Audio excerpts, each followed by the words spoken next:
हम एक बेटी के मजबूर माँ बाप हैं। एक ऐसे माँ बाप जिन्होंने विदेश के भुलावे में अपनी मासूम बच्ची का हाथ एक ऐसे लड़के के हाथ में दे दिया जिसे न रिश्तों की कदर थी और न जज्बातों का एहसास। उसने न सिर्फ हमारी बेटी पर जुल्म किए बल्कि हमें भी हमेशा हमेशा के लिए अपनी बेटी का गुनहगार बना दिया। हम मरने से पहले हर माँ बाप को यही कहना चाहते हैं कि अपनी बेटी के हाथों में मेहंदी लगाने से पहले उस इंसान की परख जरूर कर लें जिसके हाथों में आप अपनी बेटी को सौंप रहे हैं।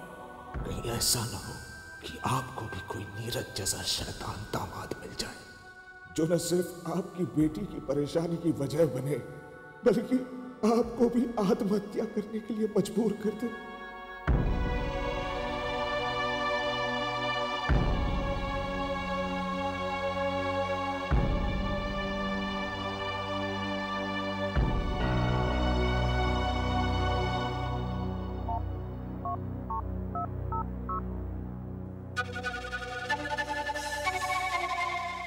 Hello police station. सर मैं plot 25 flat number 12 hill road Bandra से बोल रहा हूँ। सर मेरे सास ससुर ने सुसाइड कर लिया। सर मैं बहुत परेशान हूँ, आप जल्दी से आ जाइए प्लीज।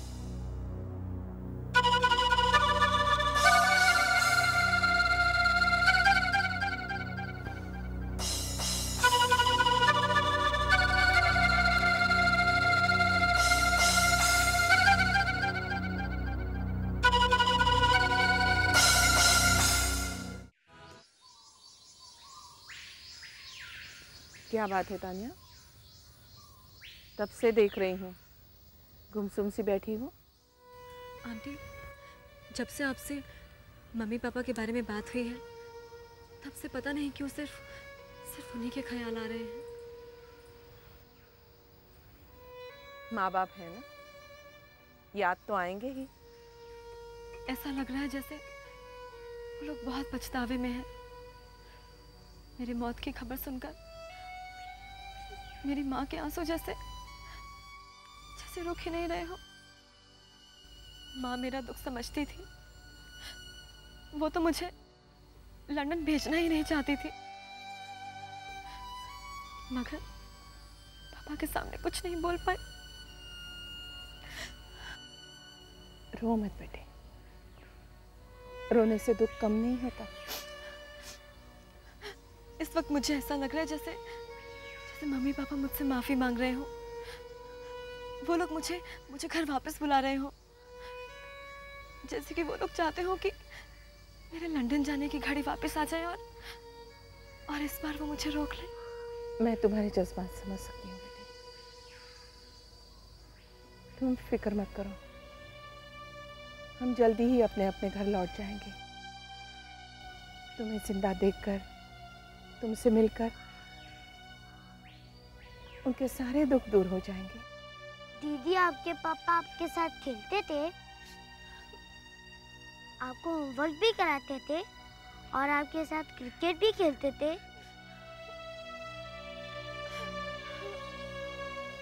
चल मेरे घोड़े, और तेज, और तेज, और तेज, लो। अरे बाबा, और तेज।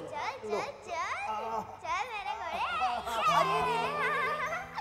घोड़ा और तेज भगाओगी तो थक जाएगा। मम्मी, आप मेरे घोड़े पे बैठेंगी? इस घोड़े पे? हाँ। ना रे बाबा, हमारी तानिया का असली घोड़ा तो एक राजकुमार लेकर आएगा और तानिया को उस पर बिठाकर हमसे बहुत दूर ले जाएगा। फिर तानिया के मम्मी पापा यहाँ बिल्कुल अकेले पड़ जाएंगे। फिर पता नहीं हमारी राजकुमारी हमसे कब मिलने आएगी।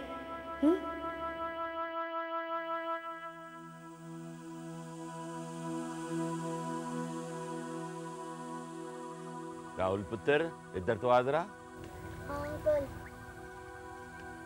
ऐसे उदास मत हो तान्या, तुम्हें देखकर मेरा भी मन भर रहा है।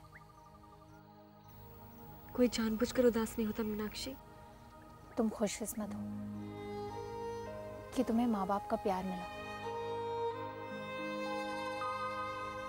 मैंने तो अपने माँ बाप को कभी देखा तक नहीं, क्यों? वो दोनों एक रोड एक्सीडेंट में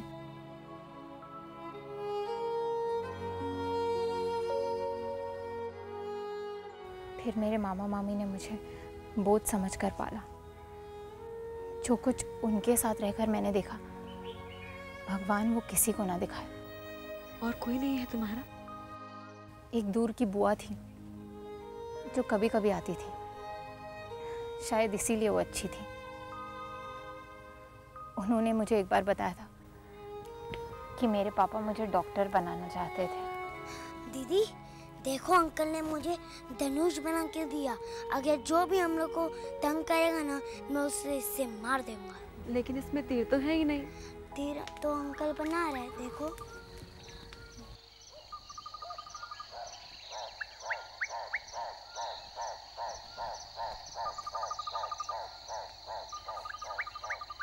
Beautiful. You're very talented. Can you make anything? I mean, आप कोई ज़्यादा मेहनत मत कर पुत्र, मैं समझ गया हूँ। एनीथिंग तो नहीं, पर so many things ऐसी हैं जो मैं अगर एक बारी देख लूँ तो करीब करीब वैसा का वैसा ही बना सकता हूँ। अरे भाई, हम इंडियंस हैं। Wow. So all Indians can make arrows. और नहीं, मेरा कहने का मतलब है कि इंडियंस के हाथों में बहुत हुनर होता है। क्या कह रही थी तू? वो टैलेंट नहीं, उसको स्किल बोलो। चलो, स्किल ही सही। राहुल पुत्र, तीर बन गया है। मैं आपको क्वेश्चन करेगी। क्वेश्चन करेगी? हाँ, कर। थैंक यू अंकल, मैं दादी को दिखा कर आता हूँ। क्यों नहीं जाने दिया बॉयज के साथ? ऐस करके नहीं जाने दिया पुत्र, क्योंकि हमारे देश में बॉयज बाहर का काम करते और गर्ल्स घर का काम करते। South Hall में आके just watch your Indian girls. Even in India, girls are doing everything. Time बदल गया।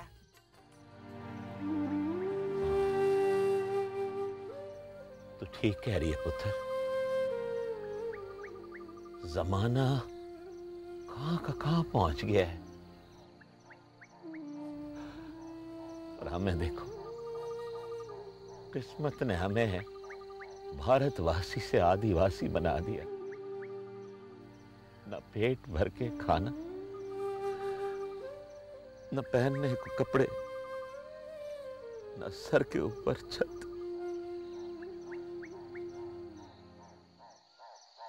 बस पहले इंडिया पहुंचने तो दीजिए बेला जी, फिर देखिए आपका काम सबसे पहले होगा।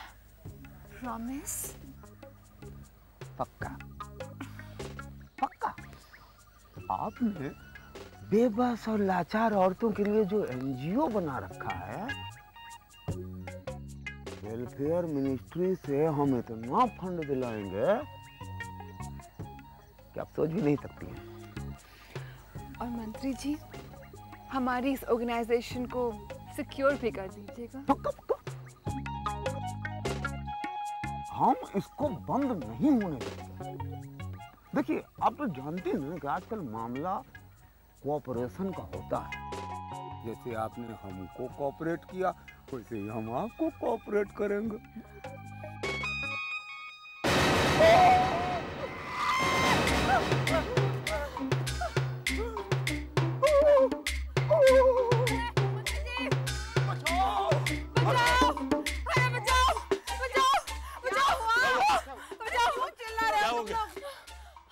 आंटी जी, वो हमारा दुश्मन है, कहीं आसपास है। उसने हमें मारने की कोशिश की। आप किस दुश्मन की बात कर रही हैं? अरे वही जिसने टिकमी की जान ली और उस भास्कर को मारने की कोशिश की। नहीं, हमारा दुश्मन वो नहीं, डीके है। वो मुझे जान से मारना चाहता। तो क्या ये तीर डीके ने चलाया है? हाँ? मुझे पूरा शक है कि तीर डीके ने ही चलाया है। उसको हमारा खुशी बर्दाश्त नहीं होता है ना, वो मुझे जान से मारना चाहता है। उसका सबूत है ये तीर। ये मेरा एरो है, ला मेरा एरो।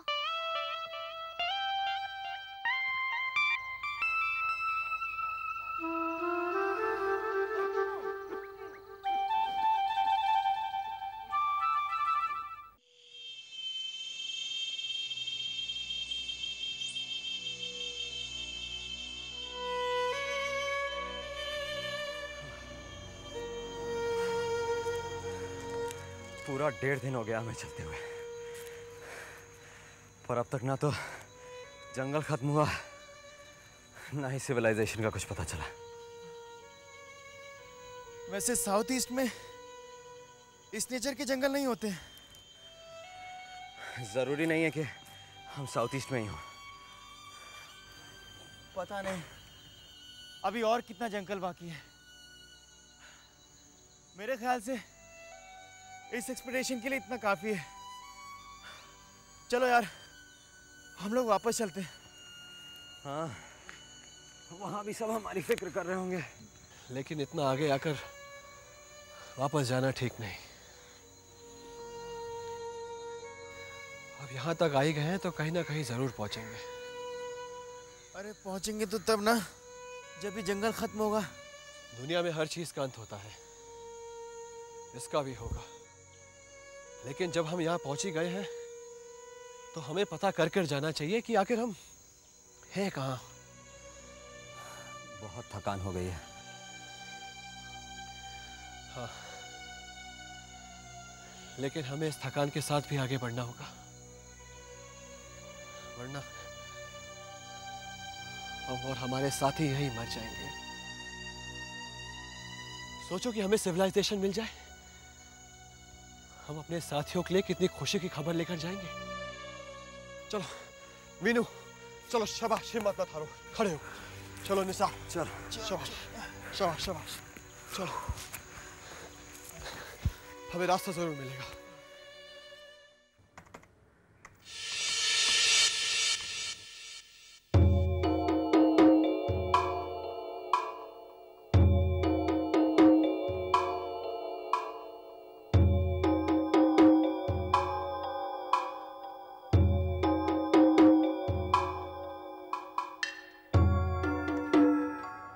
रितिका, काम कर रही हो?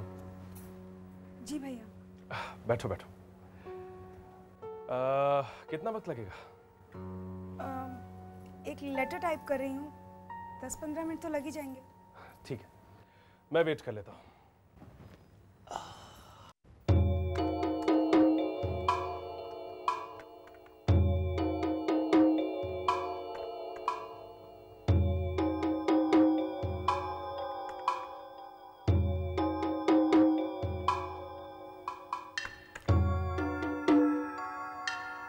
कुछ काम था भैया? नहीं नहीं, ऐसा कोई काम नहीं था। मैं घर जा रहा था, सोचा बहुत लेट हो गया है, साथ चले चलते हैं। तुम काम खत्म कर लो, इकट्ठे चले चलेंगे। वैसे लेटर इतना ज़रूरी नहीं है, मैं कल टाइप कर लूँगी। अरे नहीं नहीं, कर लो तुम, आई विल वेट। भैया आप वेट करें, अच्छा नहीं लगता है। मैं कल कर लूँगी।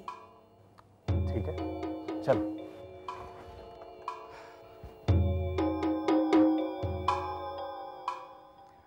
लगता है मैंने तुम्हारा काम बीच में रोक दिया।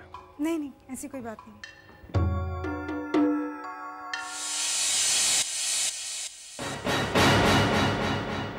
आओ रितिका, यहाँ की कॉफी बहुत मशहूर है, एक एक कप कॉफी हो जाए, बैठो।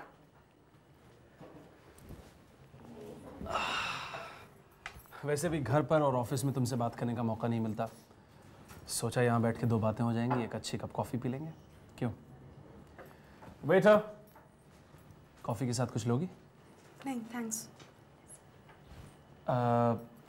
2 cappuccino प्लीज। Okay sir.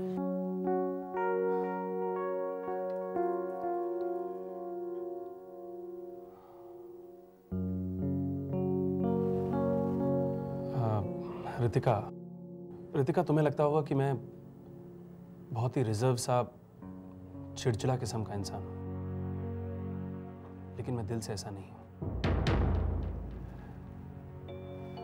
जिंदगी में कुछ ऐसे हादसे हो गए जिनकी वजह से मैं बहुत अकेला हो गया हूं, और अकेलेपन को तुमसे बेहतर कौन समझ सकता है। लेकिन भैया आप अकेले कहाँ हैं? आपकी इतनी अच्छी बीवी है, आपके पेरेंट्स हैं। रितिका, शायद तुम नहीं जानती हो, आज से 3 साल पहले भास्कर की शादी लता की छोटी बहन सोनल से होने वाली थी। अच्छा? सारी बात पक्की हो गई थी और लास्ट मोमेंट पे माँ और पापा ने वो शादी कैंसिल कर दी और तुम्हारी शादी भास्कर से हो गई। अच्छा। इसकी वजह से मेरे ससुराल वाले मुझसे बहुत नाराज हैं। सोनल यूएस वापस चली गई बगैर शादी के। मेरी माँ और पापा से सिर्फ ये नाराजगी है। भास्कर और तुमसे मेरी कोई प्रॉब्लम नहीं है।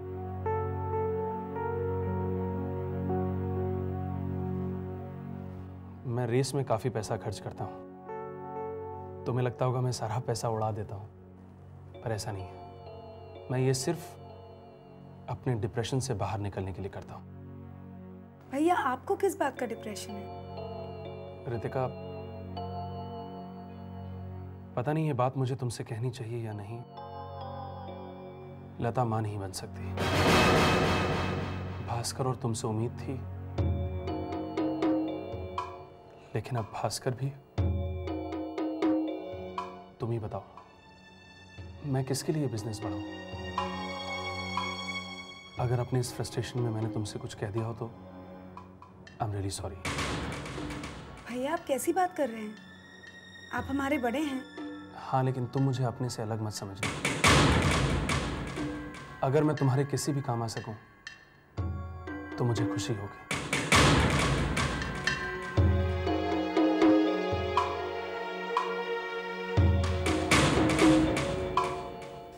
अच्छा हुआ भास्कर हमें हौसला देकर वहां से उठा लाया, वरना हम तो वहीं ढेर होने लगे थे।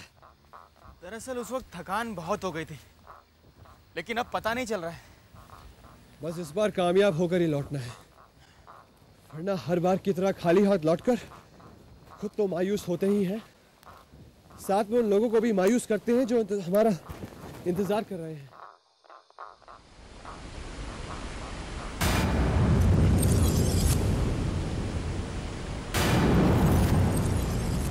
भास्कर! विनू! जल्दी आओ!